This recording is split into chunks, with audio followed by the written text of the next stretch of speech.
मित्रांनो, भारतात कांद्याचे भाव गडगडलेले, कांद्याच्या भावाचा बट्ट्याबोळ झालेला आहे। अशा परिस्थितीत शेतकऱ्यांनी वेगवेगळ्या प्रकारचे आंदोलन सुरू केले। राज्य कांदा उत्पादक संघटनेने लासलगावमध्ये मीटिंग घेतली। त्याच्यानंतर नाशिकच्या कलेक्टर ऑफिस समोर काही शेतकऱ्यांनी कांदा भाकर खाऊन आंदोलन केलं। तसंच अहिल्यानगर जिल्ह्यामध्ये पारनेर तालुक्यात 2 शेतकऱ्यांनी म्हणजे उपोषण सुरू करून शेतकऱ्यांचं जे दुःख आहे किंवा शेतकऱ्यांच्या ज्या भावना आहे, शेतकऱ्यांची जी परिस्थिती ते दाखवण्याचा सरकारला प्रयत्न केलेला आहे। मग अशा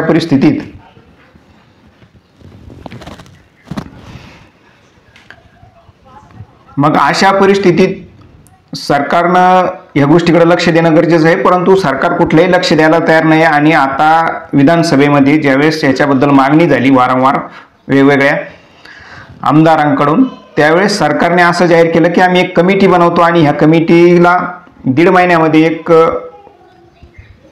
कालमर्यादा ठरवून देतो आणि या कालमर्यादेत त्यांनी अहवाल द्यावा कांद्याच्या संदर्भात धोरण ठरवण्यासाठी। तर जे काही धोरण ठरवायचं आहे तर त्याच्या संदर्भात जी कमिटी बनवण्यात आलेली आहे त्याच्यामध्ये 22 सदस्य आणि या 22 सदस्यांमध्ये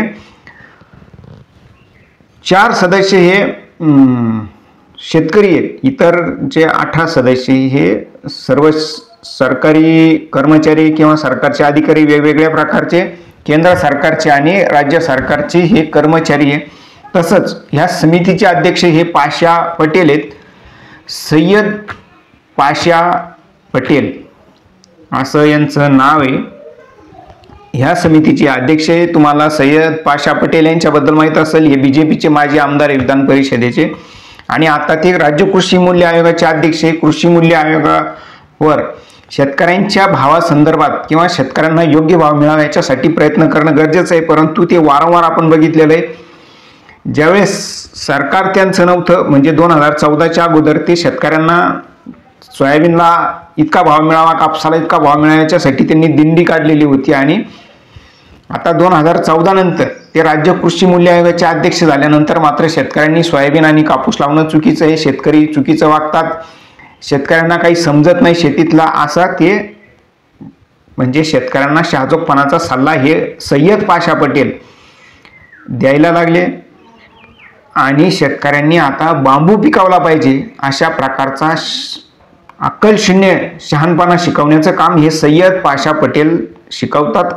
आता मला इथं आवर्जून सांगायचं आहे, कारण आपल्या भारतामध्ये आपल्या देशाचे पंतप्रधान नरेंद्र मोदी हे सुद्धा हिंदू मुस्लिम राजकारण करतात, वेगवेगळे भाजपचे मुख्यमंत्री ते सुद्धा हिंदू मुस्लिम राजकारण करतात। म्हणून मला असं सांगायचं आवर्जून, सय्यद पाशा पटेल हे लातूर जिल्ह्यातले, त्यांच्याबद्दल थोडी माहिती आपण घेऊ। औसा तालुका आहे त्यांचा आणि ते धर्मानं मुस्लिम आहेत।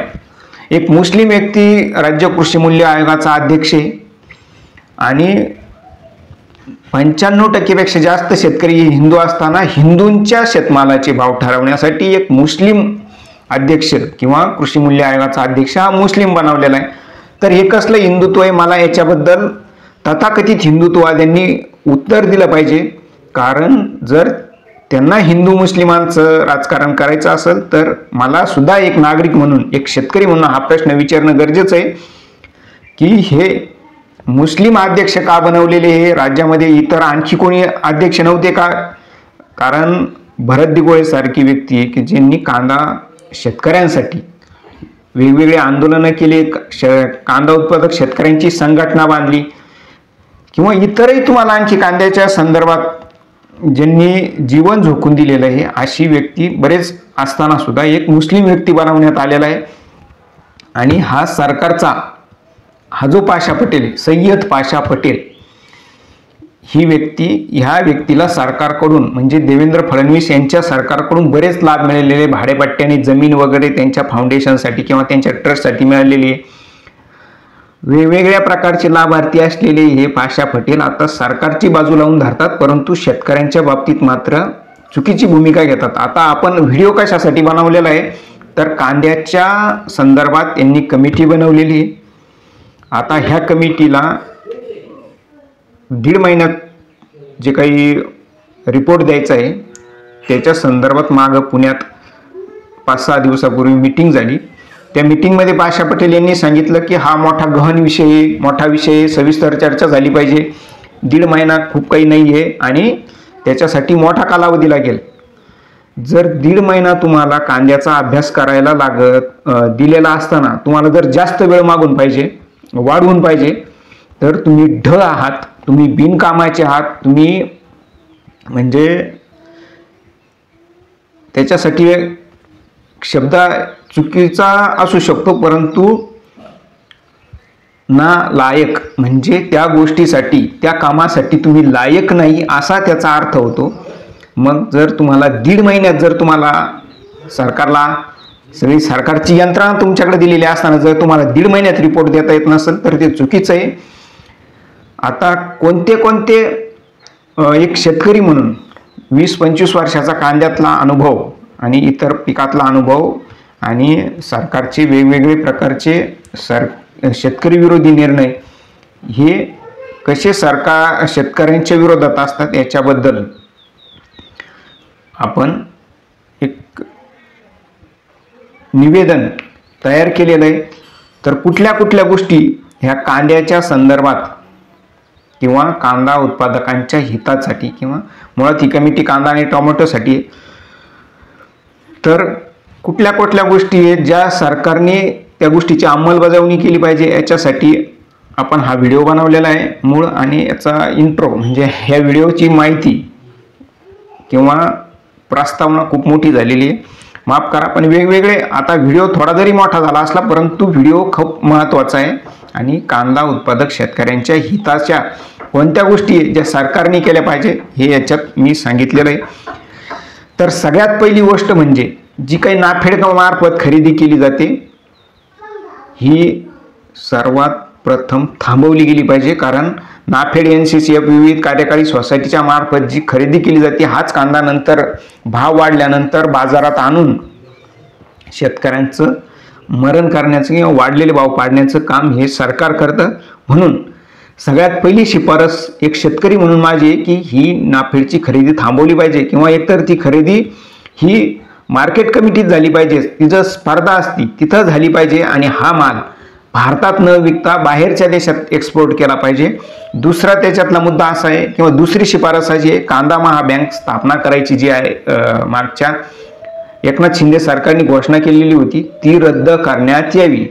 कारण कांदा महाबँक स्थापन केल्यानंतर त्याच्यात मोठे भांडवलदार आपला पैसा गुंतवणार आणि स्वस्तात कांदा खरेदी करणार आणि तो कांदा साठवणूक करणार, भाव वाढल्यानंतर तो बाजारात आणणार आणि शेतकऱ्यांच्या शेतमालाचे भाव पाडणार किंवा साठेबाजी करून वाढलेल्या भावाचा फायदा हे भांडवलदार घेणार.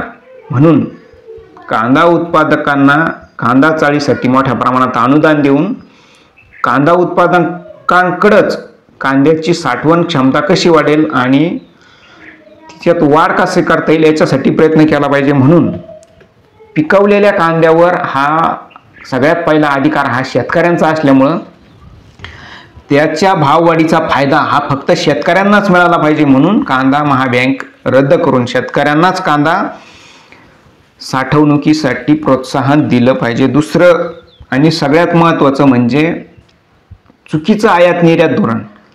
नरेंद्र मोदी सरकार सत्तेत आल्यापासून कांदा बाजारामध्ये 20 ते 25 यांनी 10-11 वर्षामध्ये हस्तक्षेप केलेला आहे. कांद्याचे भाव थोडे जरी वाढले तरी ते लगेच ते कांद्याचे भाव पाडण्यासाठी प्रयत्न करतात किंवा कांद्याचे भाव रात्रीतून पाडतात. परंतु ज्यावेळेस कांद्याचे भाव कमी होतात त्यावेळेस मात्र ते डोळे झाकून बसतात आणि कुठलीही कृती किंवा कुठलाही निर्णय घेत नाही. पुढचा महत्त्वाचा मुद्दा असा आहे की कांदा चाळींची निर्मिती मोठ्या प्रमाणात करण्यात यावी. कांदा साठवणुकीचा अधिकार किंवा वाढलेल्या भावाचा फायदा घेणं हा अधिकार फक्त कांदा उत्पादक शेतकऱ्यांना नाही. म्हणून कांदा चाळीसाठी सरकारने मोठ्या प्रमाणात अनुदान दिलं पाहिजे, मोठ्या प्रमाणात प्रोत्साहन दिलं पाहिजे आणि त्याच्यासाठी जी क्षुल्लक किंवा अतिशय नाममात्र अनुदान शेतकऱ्यांना कांदा चाळीसाठी दिलं जातं ते वाढवून त्याच्यात 50% जो काही खर्च येतो कांदा चाळीसाठी तो 50% त्याच्यात सरकारने हातभार उचलला पाहिजे किंवा 50% अनुदान त्याला दिलं पाहिजे, जेणेकरून शेतकरीच कांद्याची साठवणूक करतील आणि वाढलेल्या भावाचा फायदा घेतील. आता याच्यानंतर सगळ्यात महत्त्वाचा विषय किंवा महत्त्वाची शिफारस ती म्हणजे जीवनावश्यक वस्तूतून कांदा रद्द करण्यात यावा. कांदा हा मसाल्याचा पदार्थ आहे, तो काही मूळ अन्न नाही. म्हणजे जसं बाजरी, गहू किंवा ज्वारी, मका. कांदा न खाल्ला आणि माणूस मेला, कांदा न खाल्ल्यामुळे माणूस मेला असं आत्तापर्यंत जगात कधी झालेलं नाही. कांदा हा मसाल्याचा पदार्थ असल्यामुळे तो जिभेचं चोचलं पुरवण्यासाठी वापरला जातो. तो मूळ अन्न नसल्यामुळं कांद्याला जीवनावश्यक वस्तूतून काढून टाकलं पाहिजे आणि त्याचा मसाल्यासारखाच वापर झाला पाहिजे किंवा त्याच पद्धतीची वागणूक कांद्याला दिली गेली पाहिजे. आजपर्यंत कांदाच नाही तर टोमॅटोच्या संदर्भात सुद्धा सरकारचं हेच धोरण आहे. टोमॅटो आणि कांदा न खाल्ल्यामुळे माणसं मरत नाही, म्हणून टोमॅटो आणि कांद्यावर जीवनावश्यक वस्तूतून यादीतून ही वस्तू काढल्या पाहिजे. दुसरी गोष्ट, सरकारची मानसिकता. सरकारला म्हणजे 6वी शिफारस ही सरकारची मानसिकता ही एकदम चुकीची आहे. सरकारची मानसिकता ही स्पष्टपणे सांगतो शेतकरी विरोधी आहे, शेतकरी द्वेष करणारी आहे. कांद्यामुळं भाव पडतात, कांद्यामुळं मतं मिळत नाही, सरकार पडतं, हे सर्वथा चुकीचं आहे. कांद्याचा भाव हा 5 वर्षातून 30 ते 40 दिवस, फक्त 30 ते 40 दिवस कांद्याचे भाव वाढ होत असते. वारंवार किंवा वर्ष 6-6 महिने 4-4 महिने कांद्याचे भाव हे वाढून राहत नाही, फक्त 30-40 दिवसच कांद्याचे भाव वाढतात. म्हणून कांद्याच्या वाढलेल्या भावाचा फायदा हा शेतकऱ्यांना घेऊ दिला पाहिजे आणि ग्राहकांचं सुद्धा प्रबोधन केलं पाहिजे की 1 महिनाभर जर तुम्ही महाग कांदा खाल्ला तर तुम्हाला कुठलाही रोग होणार नाही. पेट्रोल किंवा इतर ज्या गोष्टींचे भाव वाढतात ते कायम वाढलेले असतात, सतत वाढतात, त्याच्याबद्दल कुठलाही ग्राहक बोंब ठोकीत नाही.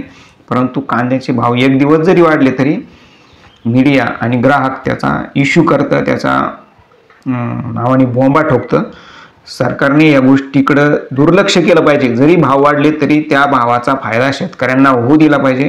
कारण आपण असं सांगितलेलं आहे की 5 वर्षातून फक्त महिनाभर किंवा 1.5 महिना इतकाच काळ कांद्याचे भाव वाढतात, सतत वारंवार कांद्याचे भाव वाढत नाही.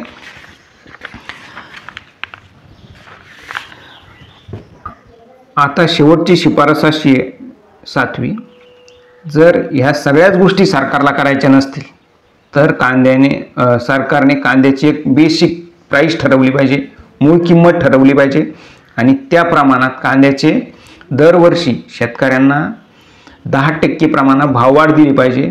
मग ते कांद्याचे भाव बाजार कमिटीत मार्केट कमिटीत किंवा बाजार समितीत किती गेले तरी कांद्याच्या पावतीनुसार, मार्केट कमिटीमध्ये विकलेल्या कांद्याच्या पावतीनुसार DBT मार्फत शेतकऱ्यांना सरकारने भावांतर किंवा भाव फरक दिला पाहिजे.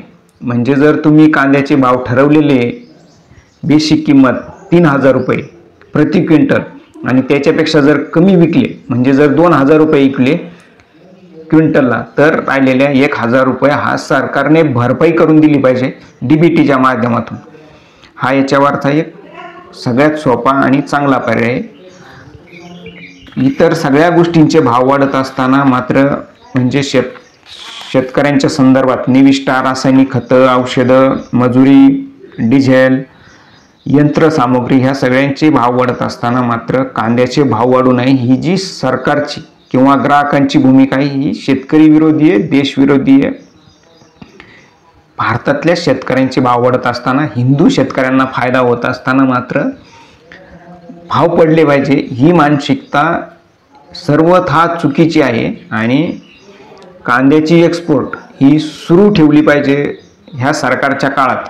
आता मला सरकारचा विरोध म्हणून मी हे सांगत नाही, परंतु अनुभव असा सांगतो, पूर्वीच्या सरकारमध्ये कांद्याचे भाव वाढल्यानंतर 15 दिवस, महिनाभर कांद्याच्या भाववाढीचा अंदाज घेतला जात होता आणि मगच निर्यात बंदी केली जात होती. परंतु आता एका रात्रीतून निर्यात बंदी करून अगदी पोर्टवरचे म्हणजे बंदरावर जे कंटेनर आहे कांद्याचे ते सुद्धा खाली उतरून घेतले जातात. इतकं हे सरकार शेतकरी विरोधी आणि शेतकऱ्यांचा द्वेष करणार आहे.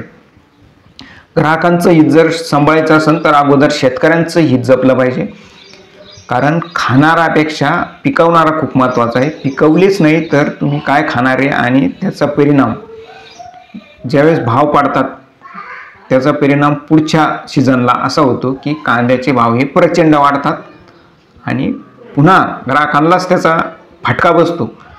आणि म्हणून सरकारने स्वतःचं धोरण बदललं पाहिजे. आत्ताच्या सरकारमध्ये आणि 2014च्या अगोदर भारत हा 2014च्या अगोदर 30पेक्षा जास्त देशांना कांद्याची निर्यात करीत होता आणि आज परिस्थिती अशी की 2 ते 3 देश सुद्धा भारताचा कांदा घ्यायला तयार नाही आहे. कारण सरकारचं शेतकरी विरोधी किंवा धरसोड किंवा धोरण लकवा आपण ज्याला म्हणू शकतो की कुठलंही धोरण या सरकारला नाही आहे.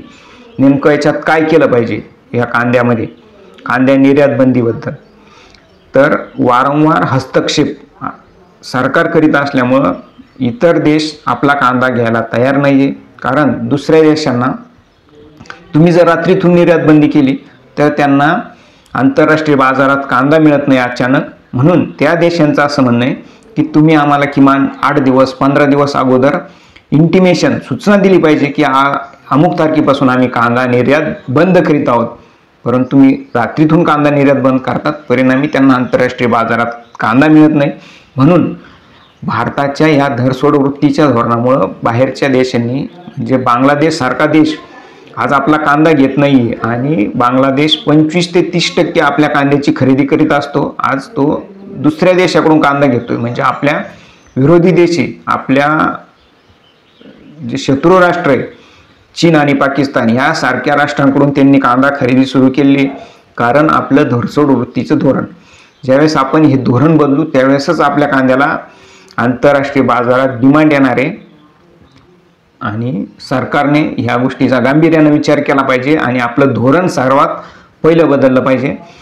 मी जे काही सूचना सुचवलेल्या आहेत त्या पुन्हा एकदा सांगतो पाहिजे. तर पहिली सूचना आहे नाफेड NCCFच्या माध्यमातून कांदा खरेदी बंद केली पाहिजे किंवा खरेदी जर करायची असेल तर ती मार्केट कमिटीत केली पाहिजे जिथं स्पर्धा निर्माण होऊ शकते आणि तो कांदा बाहेरच्या देशात एक्सपोर्ट केला पाहिजे, भारतात विकला नाही पाहिजे. दुसरी गोष्ट आहे कांदा महाबँक स्थापना ही रद्द करावी. भांडवलदारांना कांद्याच्या भाववाढीचा फायदा नाही मिळाला पाहिजे, तो शेतकऱ्यांना मिळाला पाहिजे. चुकीचं आयात. तिसरं आहे चुकीचं आयात निर्यात धोरण.